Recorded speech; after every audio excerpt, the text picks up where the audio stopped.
MBBS कर छात्र देश से विदेश चले जाते हैं। इसको लेकर के राज्यों ने अलग अलग नियम बनाए हैं, बॉन्ड भी साइन होता है, लेकिन उसके बावजूद भी विदेश जाने का जो सिलसिला है वह थम नहीं रहा है। आखिर हमारा कानून कहता क्या है? अगर कोई बॉन्ड तोड़ता है तो उस पर किस तरीके की कार्रवाई होती है? बॉन्ड का जो पैसा जमा है उसे कैसे वसूला जाए? अगर विदेश चला जाता है तो क्या लाइसेंस उसका रद्द किया जा सकता है? बहुत सारे ऐसे सवाल हैं जिनका जवाब हम जानने की कोशिश करेंगे सुप्रीम कोर्ट के वकील विकास गुप्ता से। सर, अक्सर देखने को मिलता है कि छात्र जो हैं एमबीबीएस करते हैं और विदेश चले जाते हैं। राज्यों ने पाबंदी लगा रखी है, लेकिन उसके बावजूद भी ये सिलसिला रुक नहीं रहा है। तो आखिर रुकेगा कैसे? देखिए, रोकने की सिलसिला गोपाल जी एक अलग स्थिति है और बात समझने की ये है कि क्या वो पढ़ाई करने के बाद और जो उनका बॉन्ड का पीरियड है, क्या उसके बाद वो विदेश जा सकते हैं? तो आंसर आता है हाँ।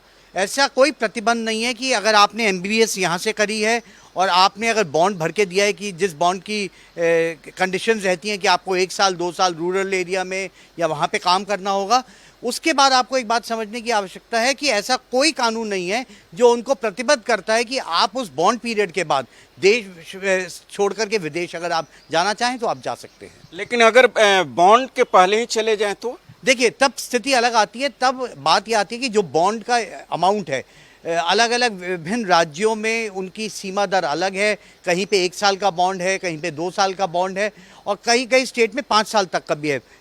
अधिकतम 2 साल तक के बॉन्ड्स हैं। उस बॉन्ड के पीरियड में अगर आप बाहर जाते हैं तो आपका वो जो अमाउंट है वो फोरफोर्ट किया जा सकता है और उसकी अलग अलग प्रक्रियाएं हैं। उनको आप लैंड रेवेन्यू की तरह भी रिकवर कर सकते हैं, रिकवरी सूट की तरफ भी कर सकते हैं। और अगर बैंक के साथ आपका एस्क्रो अकाउंट मिलकर के था तो बैंक से आपको पैसा आ जाएगा और बैंक उन पर कार्रवाई करेगी। अगर कोई एमबीबीएस करता है, विदेश चला जाता है, वहीं पर जा करके बस जाता है तो फिर क्या होगा? देखिए, अगर वो बॉन्ड पीरियड के बाद अगर जा रहा है गोपाल जी, तो कहीं कोई प्रतिबंध नहीं है। ऐसे ही देश से लोग एमबीए करके जाते हैं आईएम से, वहाँ पे भी काफ़ी पैसा खर्च होता है। आईआईटी से भी लोग बहुत, अगर ब्रेन ड्रेन देखा जाए, अमेरिका में ज़्यादातर तो डॉक्टर से ज़्यादा आईआईटीएंस गए हुए हैं। तो ऐसा कोई प्रतिबंध कानून में ऐसा है ही नहीं कोई। अलग अलग राज्यों ने अलग अलग जो है नियम तय किए हुए हैं। किसी ने 1 साल लगाया है, झारखंड ने 5 साल लगाया है, बिहार ने 2 साल लगाया है। तो क्या आपको लगता है कि केंद्र सरकार को एक नीति बनानी चाहिए जो नीति सभी राज्यों के छात्रों पर लागू हो? हाँ, बिल्कुल ऐसा आना चाहिए। और एक नेशनल कमीशन, इसी के 2019 का एक्ट भी आया हुआ है जिसमें ये कहा गया है कि इसको एक रैशनलाइज किया जाए कि अगर बॉन्ड का पीरियड 2 साल या 1 साल या 3 साल, जिस तरह से समझ के इसको उस तरह से रैशनलाइज करना चाहिए। मुझे लगता है उसमें अभी तेज़ गति से काम की आवश्यकता है। बॉन्ड की जो राशि है बहुत ज़्यादा नहीं है, जबकि जो खर्च है एक स्टूडेंट पर वो करोड़ों रुपया खर्च करती है सरकार। तो इस स्थिति में क्या सरकार उसे छोड़ देगी? 10 लाख अगर कोई बॉन्ड जमा करता है और चला जाता है विदेश तो सरकार उसे छोड़ देगी, जबकि उस पर करोड़ों रुपया खर्च होता है एमबीबीएस करने में? हाँ गोपाल जी, वही जब जिस तरह से नेशनल एक्ट 2019 का आया है तो मुझे लगता है कि जो महत्वपूर्ण बात यह है कि 1 साल 2 साल से बढ़ा करके इसकी जो अवधि है उस अवधि को बढ़ा देना चाहिए।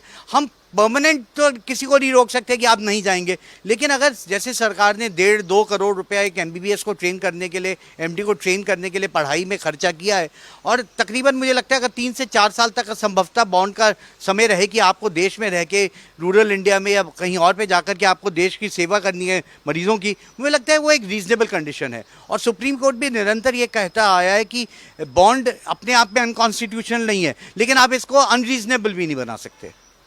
तो इन्होंने कई सारी बहुत अच्छी बातें कही है। पहला कि वो जा सकते हैं अगर जो बॉन्ड भरा हुआ है और जो नियम है, अगर नियम वो पार कर गया है, यानी कि 1 साल रूरल में और बाकी जगहों पर काम कर चुके हैं तो विदेश जा सकते हैं। इस पर कोई मना ही नहीं है। लेकिन इन्होंने यह भी कहा है कि इसको लेकर के केंद्र सरकार को एक ऐसी नीति बनानी चाहिए जो सभी राज्यों के छात्रों पर भी लागू हो और इससे शायद हो सकता है कि आने वाले समय में जो लगातार विदेश जाने की सिलसिला जारी है उस पर कुछ हद तक लगाम लग सके। भारत एक्सप्रेस के लिए कैमरा पर्सन दिलीप कुमार के साथ गोपाल कृष्ण।